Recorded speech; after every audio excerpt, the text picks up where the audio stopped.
Hello and welcome to YouTube Mall Builders Tuesday night show. Tonight is Weathering Workbench to Mainline with Mr. Ralph Renzetti. Before we get to the show, just want to say go to YouTubeMallBuilders.com. There you can check on the show schedules. We have the Tuesday and Wednesday shows at 8 o'clock Central, 9 o'clock Eastern Time. Then the Thursday show will be at 9 o'clock Central, 10 o'clock Eastern Time. And also be sure and click on the e-mag to sign up for email notification when it comes out. The next issue will be out next month, somewhere around the middle of the month approximately.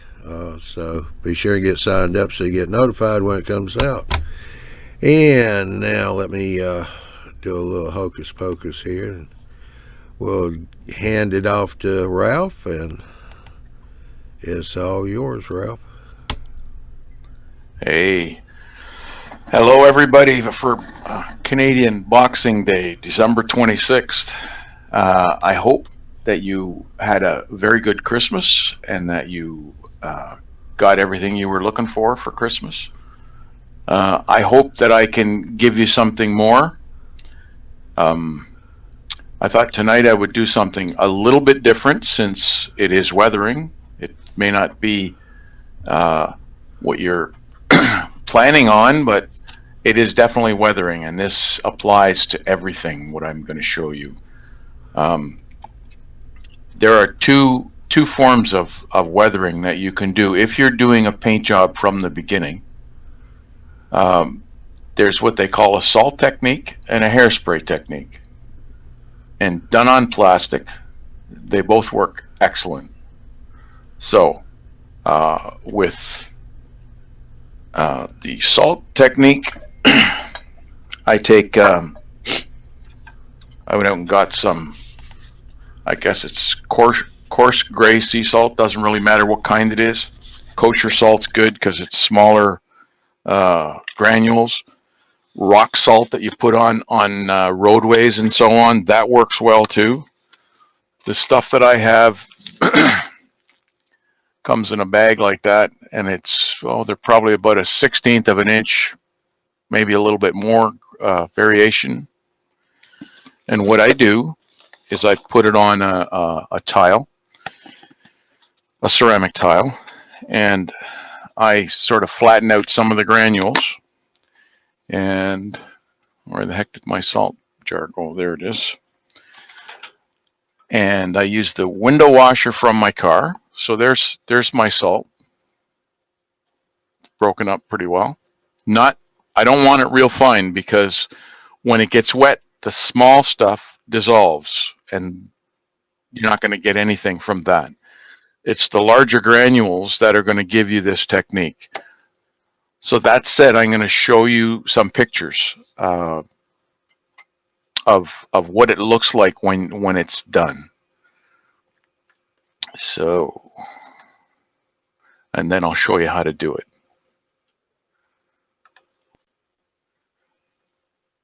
Okay. Some of you may have seen this in the YouTube Model Builders eMag. This is the Volkswagen bus that I did, and there are products out there. This one here is called chipping effects or scratch effects, and this is what you would use. I used a hairspray on the bottom of this, but I find I get better results with the hairspray. I'm not sold on that product completely yet. It does work, and it works every time, but I haven't mastered it yet, so I stick to my hairspray. On the top, this is the salt technique. So what you end up doing is you paint the top of the bus or whatever you're working on. You paint the surface with multicolors of brown or rust. Then you spritz it with a water bottle of window washer from your car, and you sprinkle the salt on where you want to see the rust. And when that's dry, then you paint on your top coat, which in this case was white. When that's dry, then you start rubbing off the salt and then coming back at it with an old toothbrush and just rubbing it to get all the salt out. And that's what it looks like when it's done. Excuse me. I have a cold, so I may have to turn my mic off once in a while.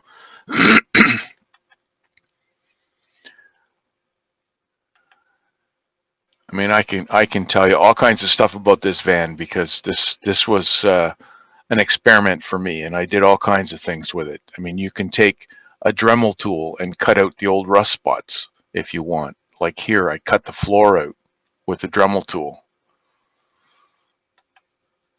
I cut the floor out here with the Dremel tool. I did the same on the seat, and then I covered it with masking tape and painted the masking tape silver to look like duct tape. And this is the scratching that you get with the hairspray. And all I used was a toothpick to do it.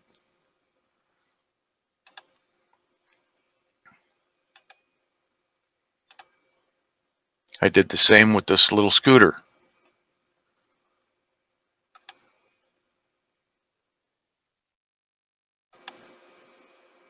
And just rusted the motor. I painted it first brown, and then I put the same green color on it, and I very lightly scratched at it after I had you put the coat of hairspray on the rust color and then painted green.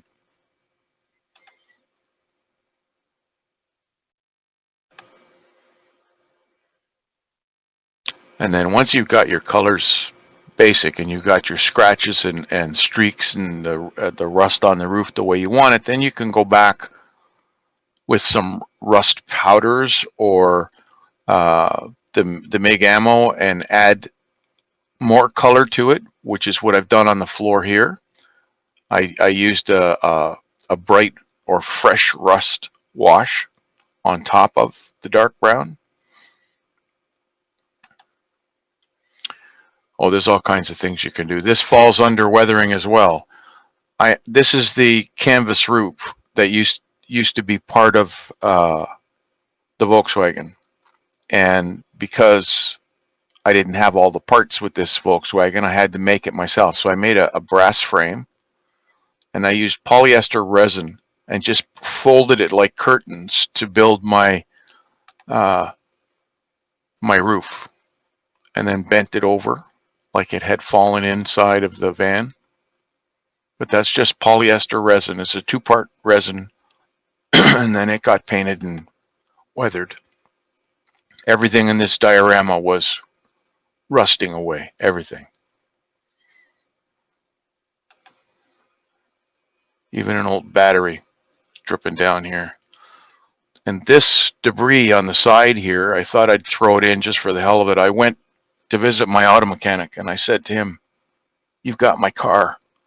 You're doing a brake job for me. Save the the loose rust that comes off the disc." And he did. And I placed it on here and fixed it in place. He said to me, "Be careful how you use this because you don't want to breathe in the fibers." So, point taken. It's all solid down there. It's not coming off. It's not going anywhere. And I wore a mask when I did it. Again, this is a piece of wire, well, many pieces of wire that I twisted together to form a cable and then painted it light rust.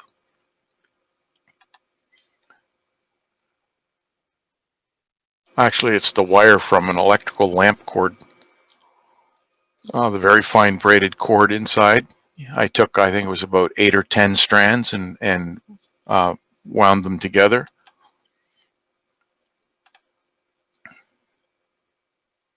To make like a towing cable. And the one thing about weathering, it's not just here it is, there's the finished product. This this to me goes into the show that Andy's doing too, the fine scale. Every little detail you can think of is going to make your rust job look outstanding. And every little detail I could think of, I stuck in there. This is also part of weathering. This here is balsa strips. I went over them with a stainless steel brush to roughen them up. And then I used a hacksaw blade and I dragged it across the wood grain so that I had deeper grooves, stained it, and then painted it. And what I end up doing, because it's on wood, there's another way of doing it. People think that the hairspray technique works on wood. And some people have had some success with it, but it doesn't lend itself very well to working on wood. Say you have a clapboard siding building that you want to show chipping paint.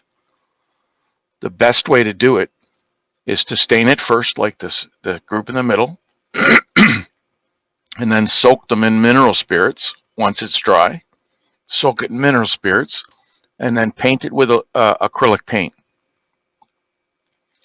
Once the surface of the acrylic paint loses its shine, you take a piece of Scotch tape, just lay it on and peel it off quickly. Lay it on and peel it off quickly. And what you'll end up with is the way that looks there.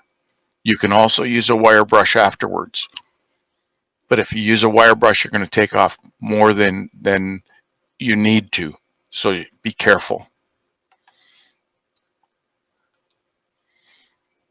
Then I went back and I just added some dark to where the nails are.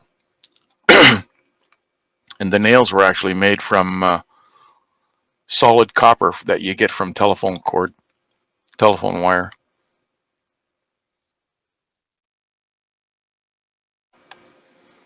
Add a few holes, make some knot holes and so on. It's endless what you can do. You break out the ends, like at the other end is broken, uneven.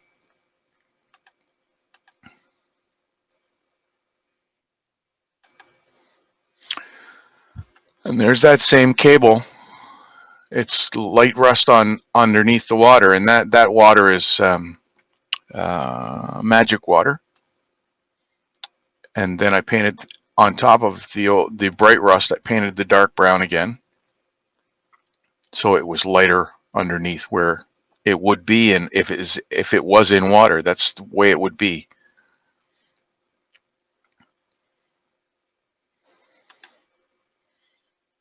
So there's all the parts, not assembled, but they're all there. So there's and like I say, you can, whatever you can think of to add detail is going to make or break your model, whether it's this sort of thing or whether it's on your layout. I took some old magazines, hot rod magazines, and I shrunk them down to the proper size.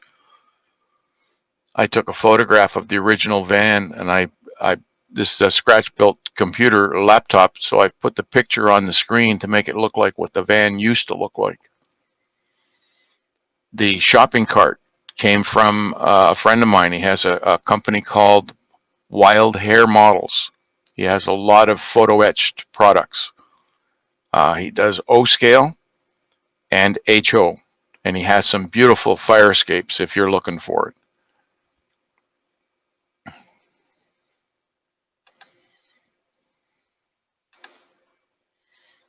There's the other side with the front finally on, the window in place.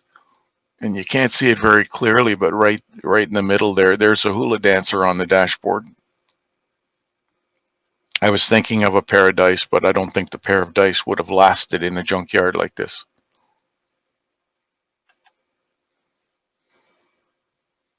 And of course, being in a junkyard, not everything is still attached to the car, so the back door is just laid inside on the back deck.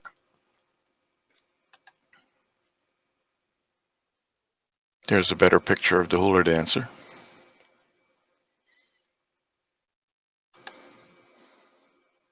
Now, all these pictures so far have been taken inside.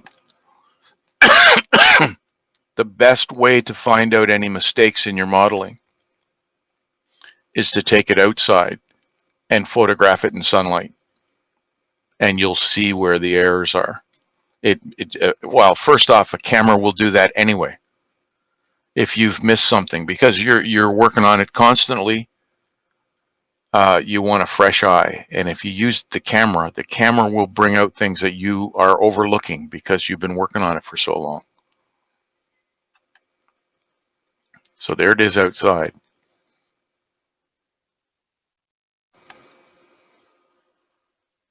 Just that little bit of shadow and the bright sunlight just seems to make everything work. Now at the bottom here it's 2 layers of MDF with a Lazy Susan turntable in the center of it. So this the smaller one, moves like the whole thing spins, so that you can turn it around without moving the base. And that's it all put together.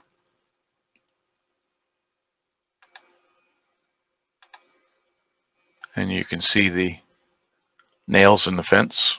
And again, just to take a saw blade to the boards to add grain, add some holes for nuts, and work around them with a knife.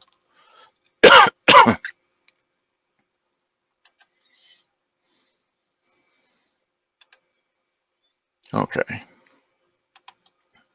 So the salt technique. This is going to be fun. Okay. Questions? Alrighty, let me let's see. First off, where did you go?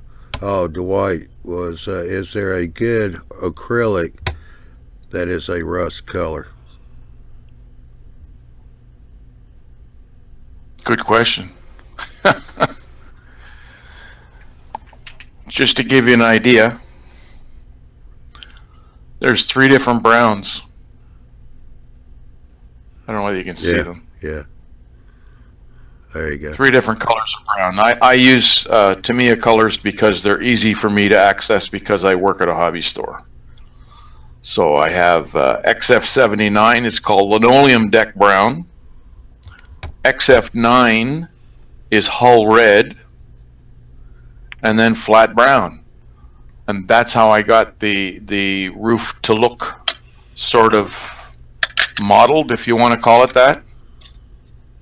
I don't know whether you can see it on there, all different colors. Yeah. Yeah, it's starting to come. Oh, there you go. Whoa. Yeah, we got a light bar kind of shine going across that, but I see different patches, there. Dark and light spots, yeah. So when you're doing your rust, you don't want it to be all one color. You want it to be patchy. Yeah.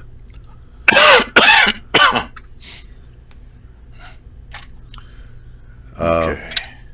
MHO Junction, Lloyd was asking, have you ever used a cracking liquid or anything? I have, and I don't like it for HO or smaller.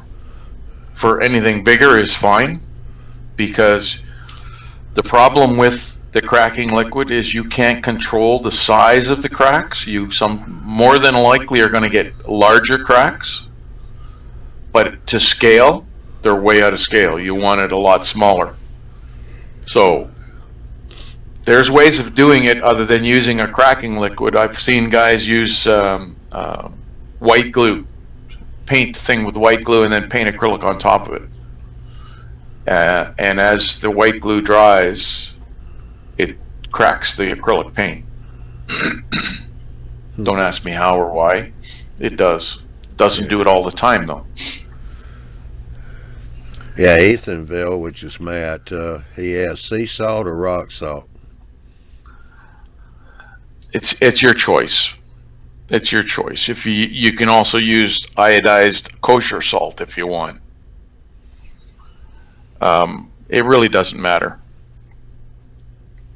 I went out with this salt that's in the jar here, before I got that big container of salt, I went and took some rock salt that I put on my my walkway for the wintertime and brought it in and crushed it down a bit. And Michael says, have you used paint pens? Paint pens. Yeah. Um, They're kind of like felt tip pens, but you have to shake them up, you know. No, I have not. The only ones that I've used are, it's a new product that's out by Ammo. They're called oil brushers. Sure, now it's not going to focus. Yeah. We can still see what it says. There you go. There it is. Oil brushers. And this is it's quite interesting the way they've got it. There's a brush inside, and it comes out loaded with the paint.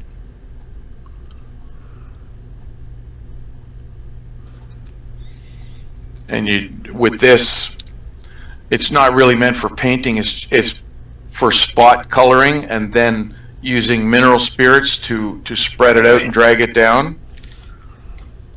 That's what it's for. But as far as paint pens for painting something, no. I was going to get some for painting my rails, and I don't like the way it looks. I've seen people who've done it, and I don't like the way it looks.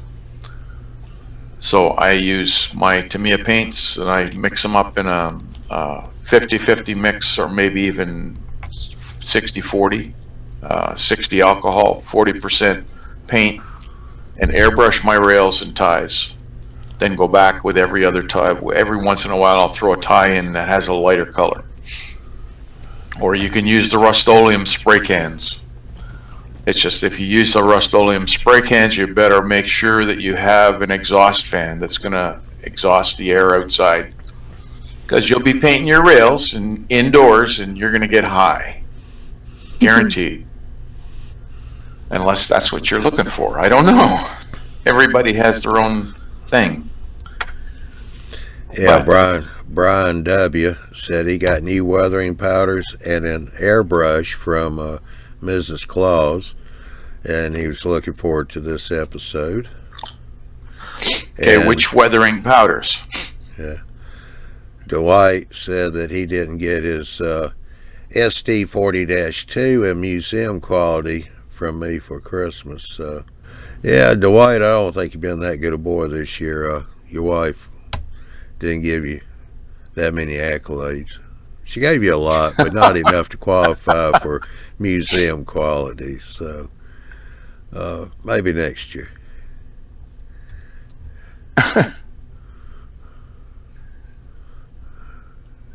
So what type of powders was it that, who was it you said got powders and from Mrs. Claus? That was Brian W. Okay, what kind of powders was it, Brian?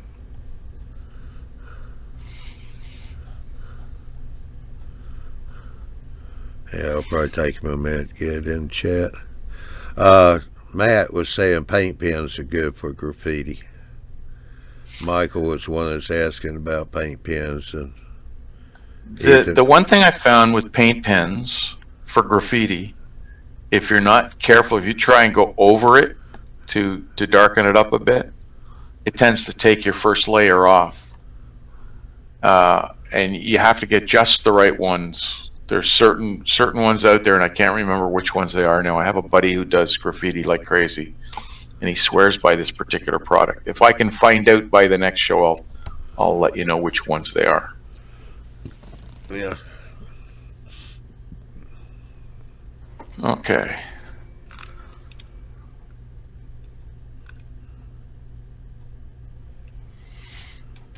Let me see. I can make this a little bit bigger. So there, I've got some salt in the lid.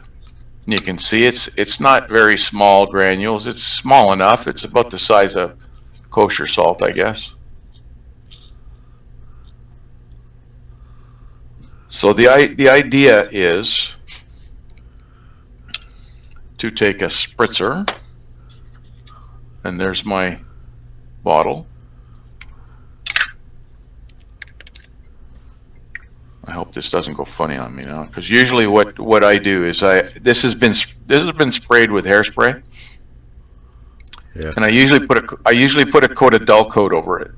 I didn't do it this time because I just did it just before the show, so we're going to see what happens. But anyway, the idea is to wet it and then add some salt.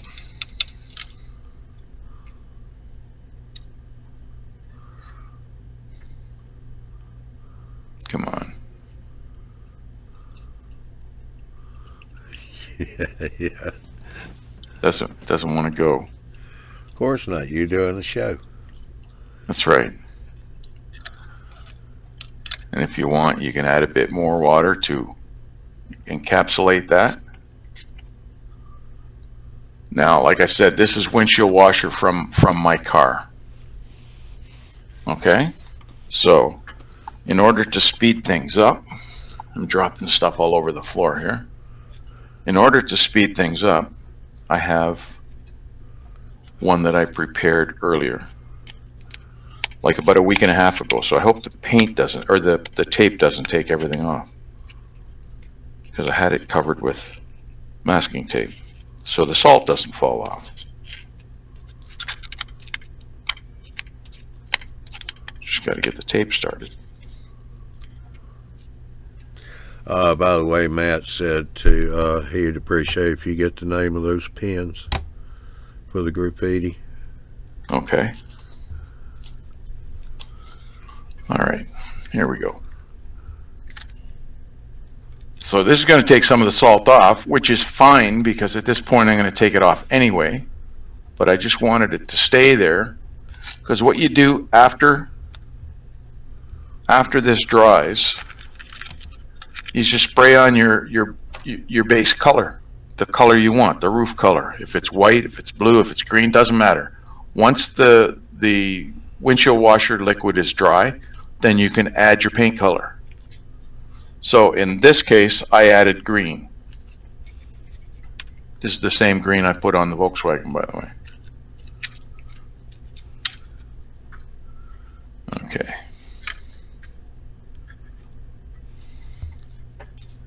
Don't need that tape anymore. Get rid of that. Get rid of my excess salt as it goes all over the floor. Isn't that what's supposed to happen? Yeah. Okay. So, first of all, just rub with your finger.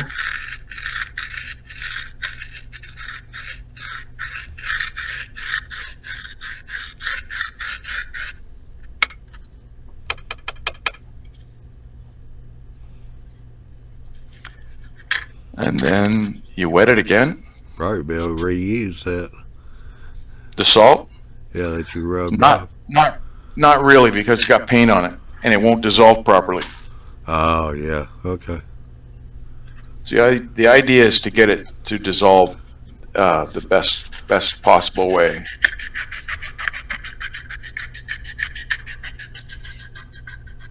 I don't know where my toothbrush has gone. Oh, well, it doesn't matter. And when you do this, it takes some of the paint off too, which is what you want.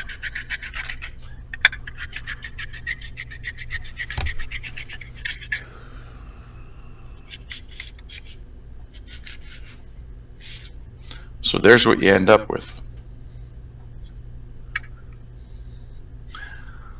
Yeah. You can continue on doing that if you want, or you can leave it as it is. Well, there's the toothbrush.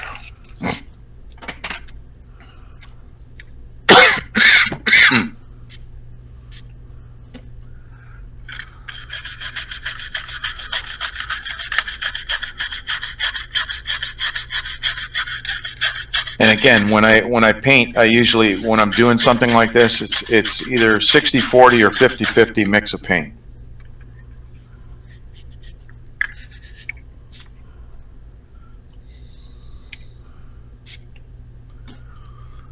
Now you got to make sure you don't scrub too hard, or you're going to scrub right through the rust colored paint underneath. But that's what you get. It's easy as heck to do, but like I said, it's not the sort of thing that scales down to HO scale properly. You can try and use table salt because it's nice and small, but you're going to find that the granules that leave the dots you're not going to have that same consistency of rust popping through the paint.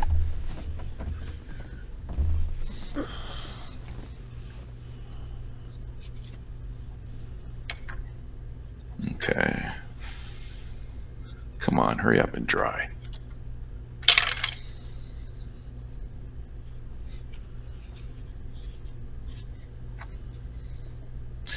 Well, out comes the trusty fan again.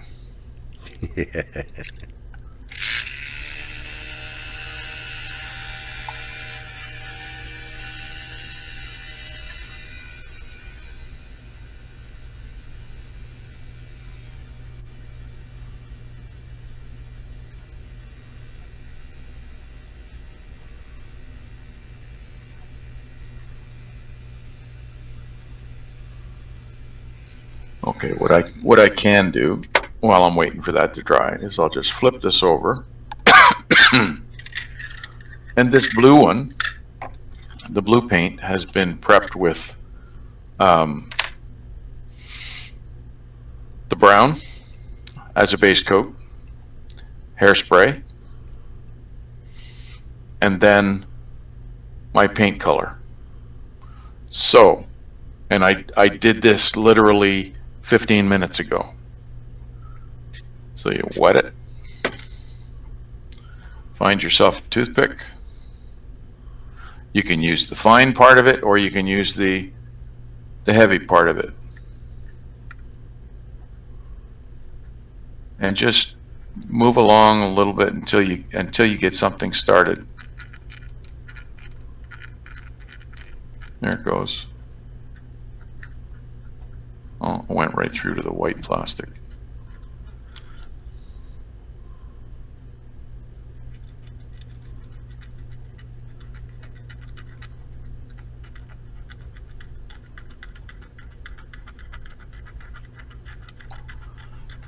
And if this was on the side of a vehicle, then all your lines or your strokes would be up and down, vertical.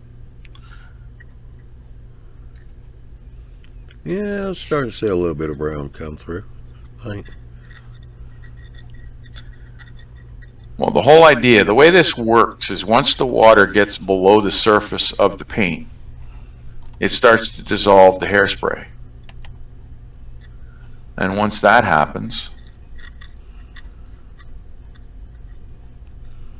I mean, I can even use a paintbrush for that matter. And just sort of scrub it with a paintbrush. That way there's not so much. I was fixing to ask about the toothbrush. Like the toothpick, it's a little bit on the aggressive side. You can do it. Just you don't have the same control anymore. Well, it might work good for, say, getting it started, maybe. So, if you're going to do this, this works really well on 45-gallon drums. You have a drum that's, oh geez, I had some here. Where the heck did they go?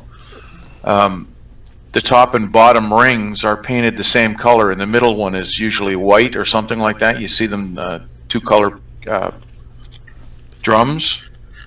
Well, there we go. That's working nice.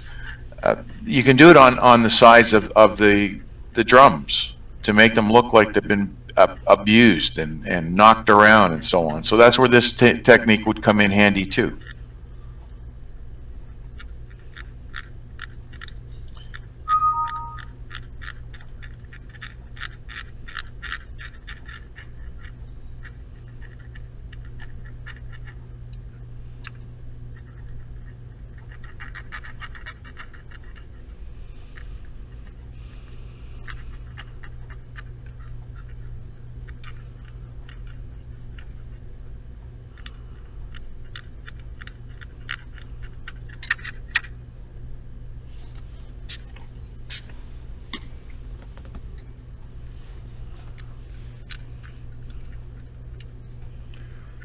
So that's just water and alcohol that you use to soften the paint No, up.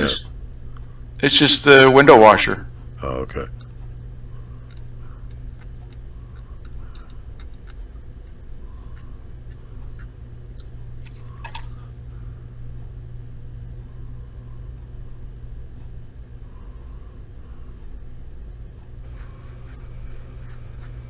Yeah, I was just fixing before you picked that brush up to ask if you use the brush to help feather out the edges.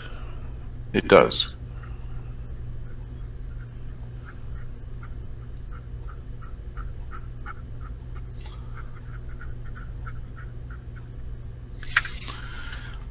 So if I continue going, I can get it to do the whole thing if I want, but I don't want to do the whole thing. This is where your a little bit of, what do they call it, artistic license takes over. It's up to you how far you want to go with it.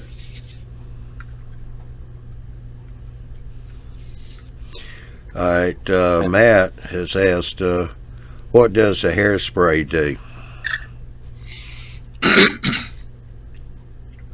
It forms a surface for the paint to adhere to, so that it's not directly on the paint layer below. And then once you break through the surface of the top paint, the blue one, it comes in contact with the hairspray. Once the water or moisture comes in contact with the hairspray starts to dissolve, allowing the paint color below to start showing through.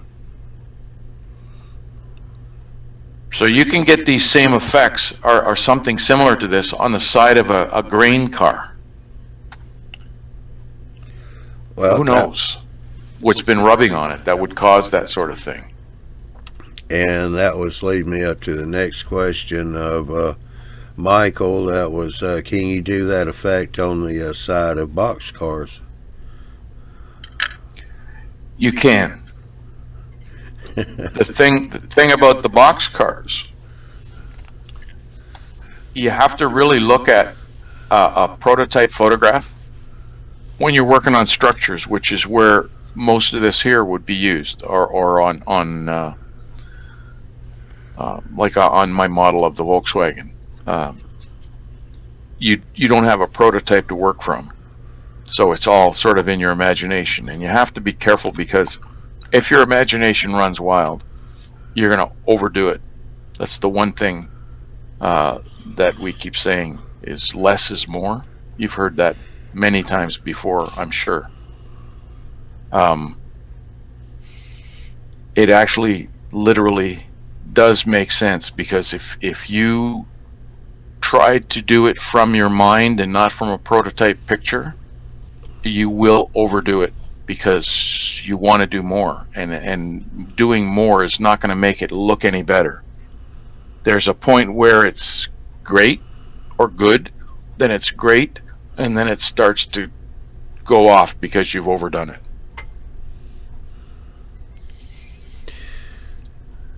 Yeah, well, now you see why I'm bald-headed, Tom. Sometimes it's hard to keep names straight. So, yeah, I got a couple of new people in here, and I thought somebody told me they had an abbreviated name. I remember now, and their name was Matt. Okay, so I'll try and keep it straight best I can, but you may have to remind me one more time on that.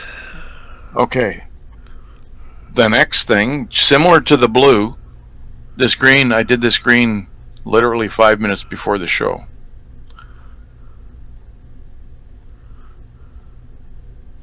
The longer you let the paint set, the harder it is to get it off.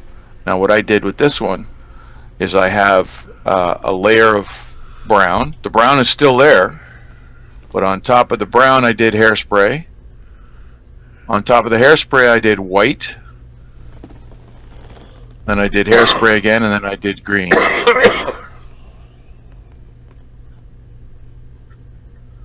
So at some point the white is going to break through to the brown.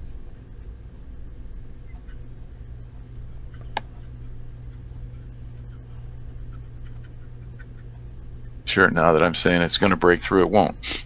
Get the You're toothpick right. out. Clean off the brush. Start again.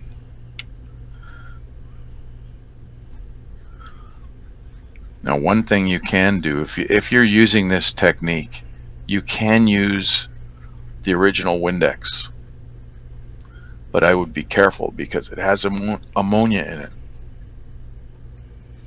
and the Windex tends to cut through the paint nicely.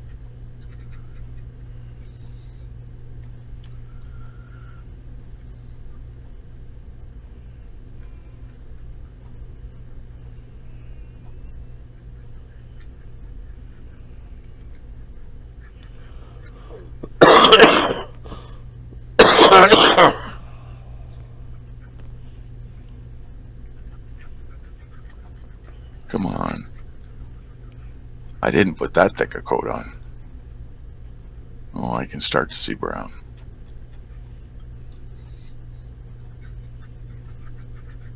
There we go.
So the idea here was to show that there was 2 layers of paint. Change of color, and then the rust came through.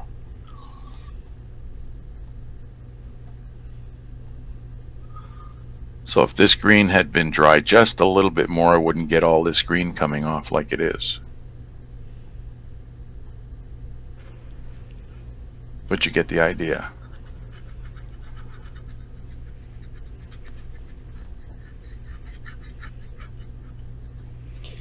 Alright, so let's just say like this right here, the green's coming off a little too much.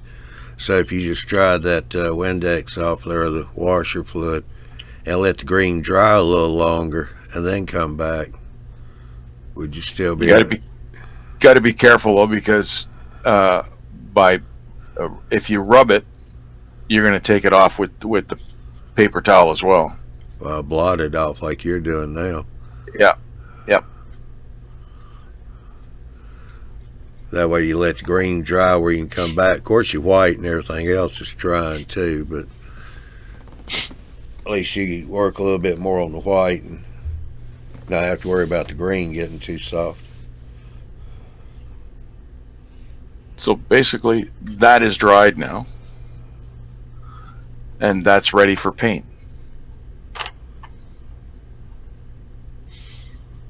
And I'm not going to paint it now because I want it to dry a bit more.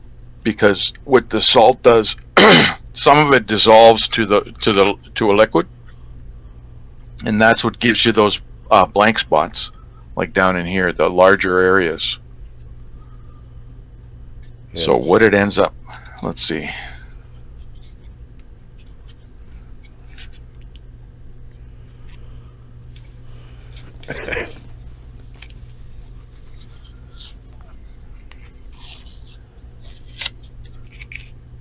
When it's done, you can come back at it with some powders, and I use aim powders,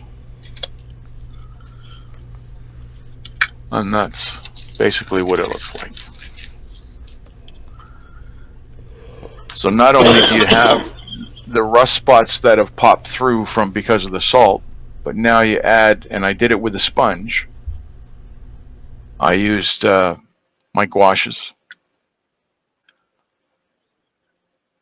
and a sponge, and it gives you that illusion that the rust is actually bleeding through the paint.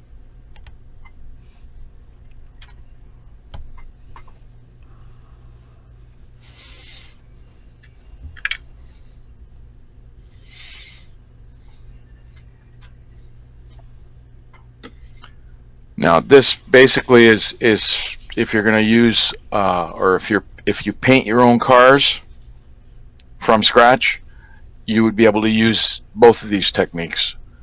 Otherwise, save them for your structures. They work best on structures because, well, if you look at the side of a boxcar,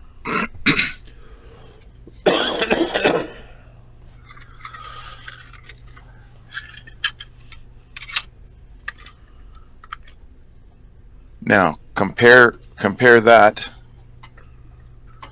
I can't even do that. There. Compare that to the boxcar. And you can see where some of the finer grain is. That might work in certain areas, like in the white area here of this, or in the lettering, or somewhere in the red, but not a whole lot.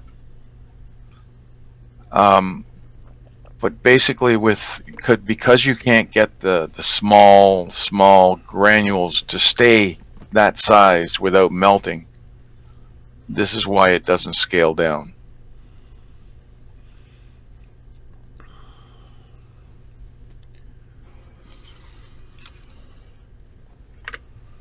That dotting effect that you showed last show, that seems to work real well. So, like, especially in that white and on the letters. Yep.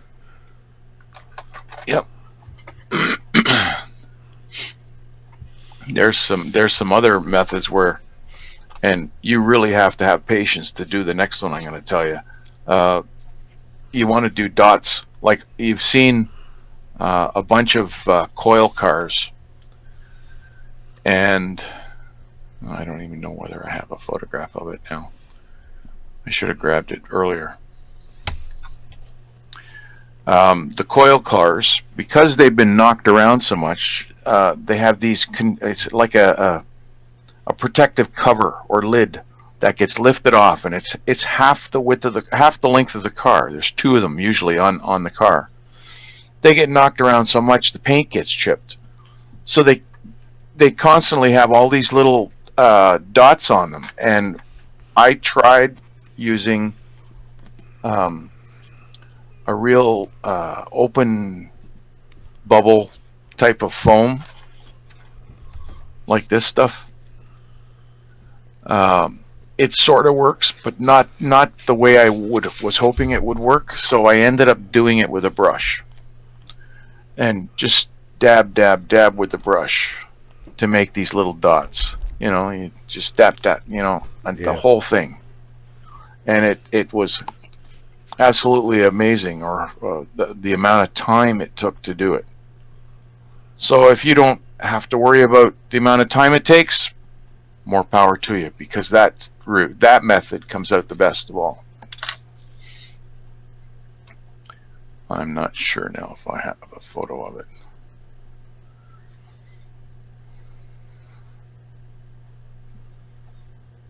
And with my luck, I'm going to click on it, and it's going to start up in the wrong program.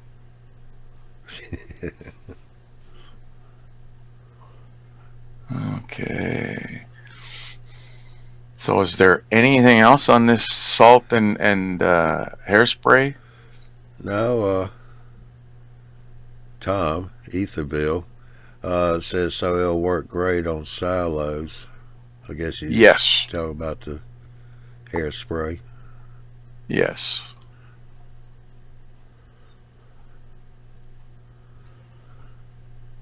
Especially one that right around where the most use or traffic comes in contact with the silo, like down around the doors or the hatch at the bottom. That's where you'd get your most wear. Yeah. Oh, there we go. I hadn't seen anything from Brian W. yet about the brand of weathering powders they got for Christmas. Here's a waffle side door. It's the car is all doors, and I couldn't I could not for the life of me do the sponge work properly. So that was all done with single dots with a brush. And the prototype photo is almost identical. It's actually heavier than that.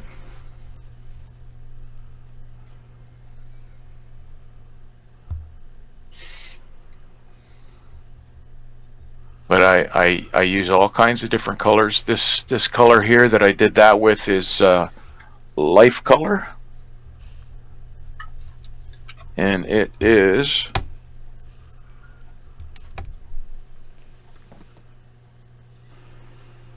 Track Dirt UA720. Now the label's wearing off a little bit, but it's life color, it's called. A lot of the guys that do figure painting, like 1/35th scale people and armor and military guys, they use a lot of the life color stuff.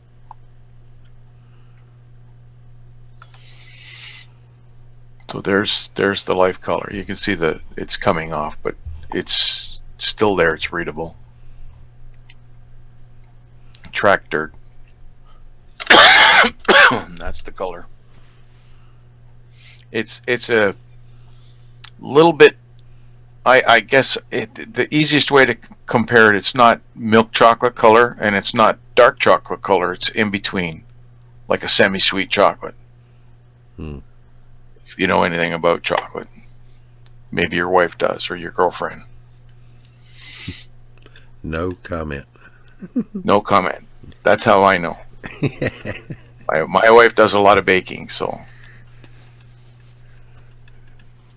And there is the coil car I was talking about.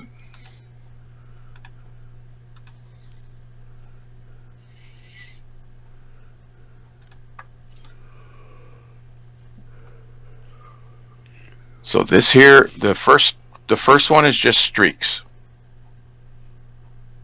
I figured it's a newer piece. The second part is all battered all to hell.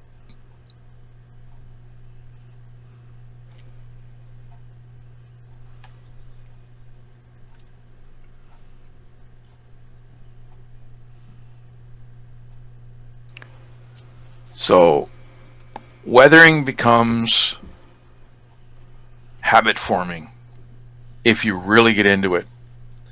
And if you really get into it, you have to have patience, or you will develop patience, I guess I could say,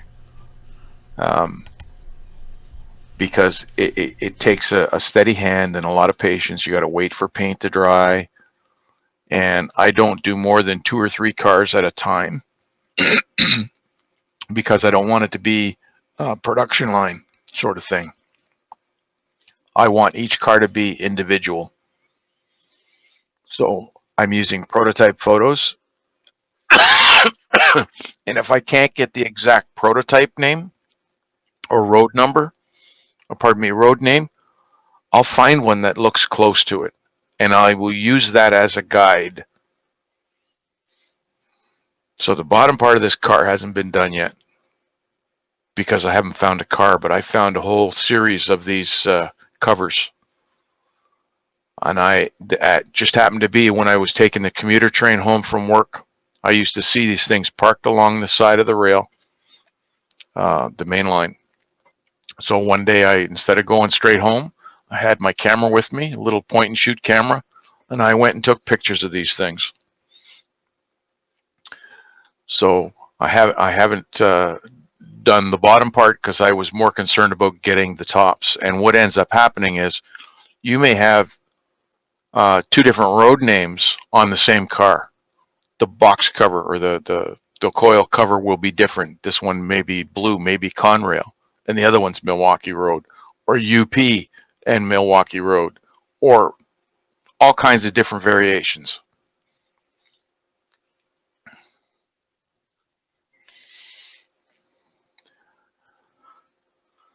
Okay. There was one other thing I was going to show you before I leave for tonight. Where did it go now? There we go.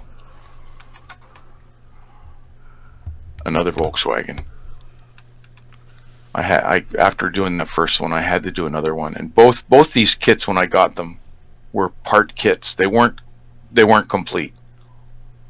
So this one here, the last one, by the way, the junkyard one, I entered it in a IPMS competition. IPMS is International Plastic Model Society, and I took first place in 2 different competitions. So the boss at the store said, "So Ralph, how are you going to better yourself now?" And I thought long and hard. It took me almost a year to come up with this concept. I found this van. It was on the shelf. It didn't have window glass. And I thought, well, I don't know, what am I going to do? So I thought of Mad Max sort of thing, into the future, beyond Mad Max. So I decided I'm gonna make it a Hovervan. So I closed in the wheel wells with checker plate. You're not screen shared. Oh, all right. Sorry.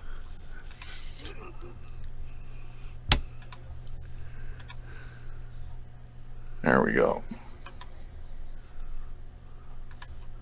So I closed in the wheel wells with checker plate plastic, styrene. I put extra reinforcing on the top edges here. This used to be a camper van. This whole section from there to the back used to lift up. So I reinforced this section in here with checker plate, and then I went to town on it.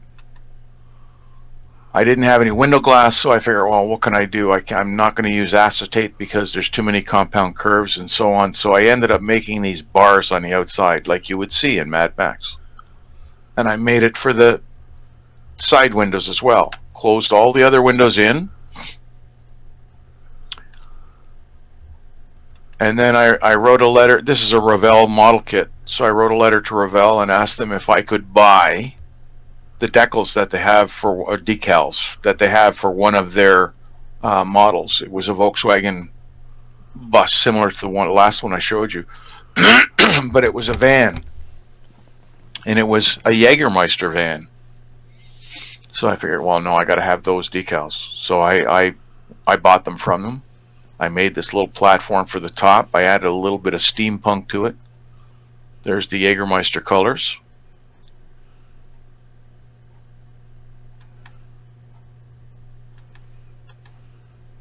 Started to rust it.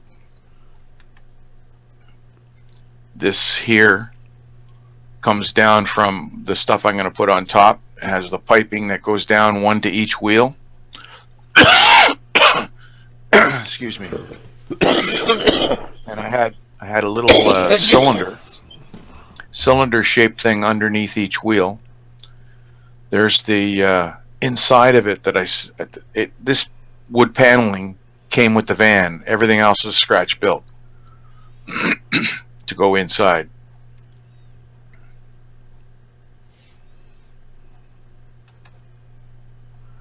Checker plate on the floor, and there's one of the wheel pods that I put in.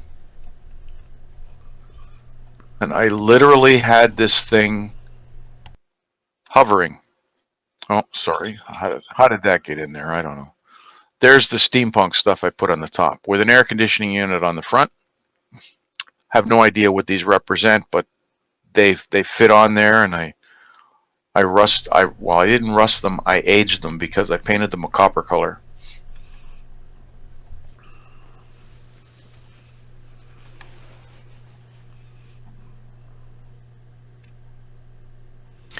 And in that photograph, that thing is floating above the base.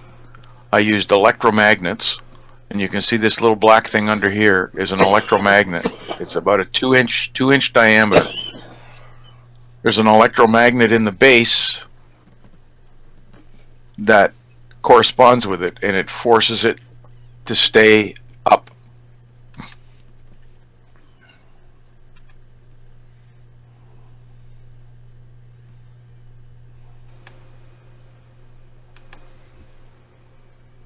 And I thought to myself, I took this to a competition as well.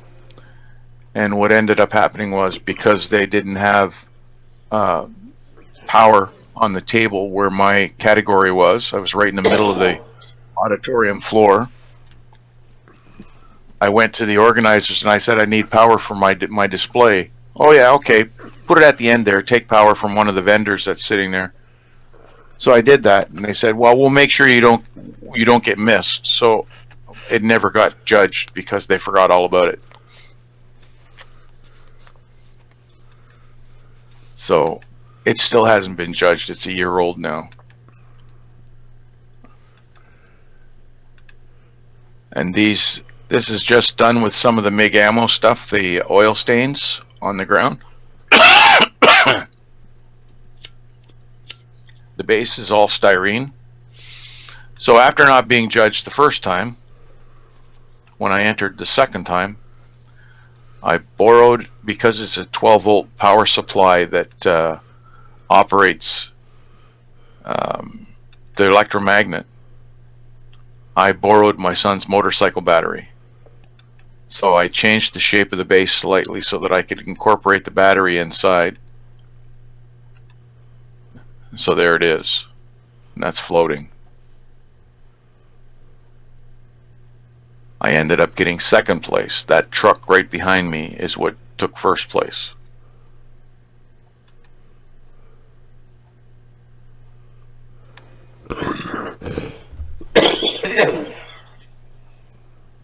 Now, if I was to do this again, I would raise these up a little bit higher so you can actually see that it's hovering.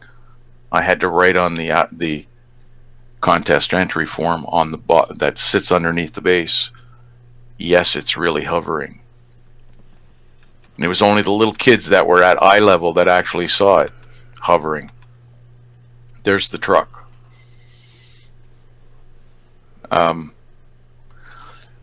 When it comes down to fine detail, and I'm a stickler for fine detail.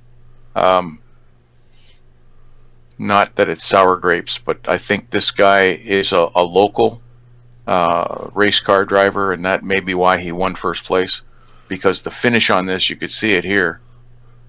The shine is like the surface of an orange, and in a competition like this, that sort of thing doesn't even get judged, but it did. It's okay.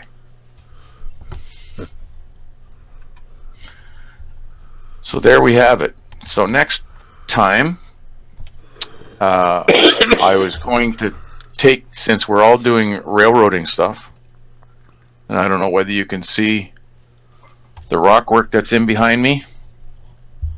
That is what I'm going to show you how to paint. To me, that goes along with the weathering, because it's not just painting it. You have to make it look like it's real. And that's the whole idea of weathering, to make it look like it's real, not a toy. So on that note, I will say thank you for watching, and come back next time. All right, this goes back to the dotting method with the brush. Tom or Ethanville said, they say I have a lot of time on my hands. You, sir, beat me on that dot painting, LOL. Then he goes, what about 10 hours to dot that car out? That might work. Maybe less. You might be able to, yeah, that'll work for sure. Yeah. All right, Ralph, I appreciate you coming in and doing the show. I know this one was a rough one because you kind of coming down with a little bit of a cold. Your throat, you said, was starting to bother you pretty good. So, We appreciate that, and everybody's been saying it's a good show. So let's change the splash page here. Okay, there we go. Want to say go to YouTubeModelBuilders.com. There you can check the schedules for the shows. We have the Tuesday, Wednesday shows. Those are at 8 o'clock Central, 9 o'clock Eastern Time. The Thursday show is also 9 o'clock Central, 10 o'clock Eastern Time. And while you're there at YouTubeModelBuilders.com, be sure and click on the eMag. There you can enter your email address so that when the magazine comes out, you can be notified. The next issue will be in January. So you want to be sure and sign up for that so you get notified so you can download it. Just like anything else we do, the eMag is free along with all the shows that we do. I want to say thank you for coming in tonight. Tomorrow night we've got Into the Locomotive Shop. That will also be at 8 o'clock Central, 9 o'clock Eastern Time. That'll be with Joe. Barry's teching that show. So we'll have a good show there. And Thursday night will be the Johnny Model Train Talk show. So we shall see you tomorrow night at 8 o'clock Central, 9 o'clock Eastern Time. Appreciate you coming in. Hope everybody had a good Christmas. So we'll see you tomorrow night. Goodbye. Night, John. Bye.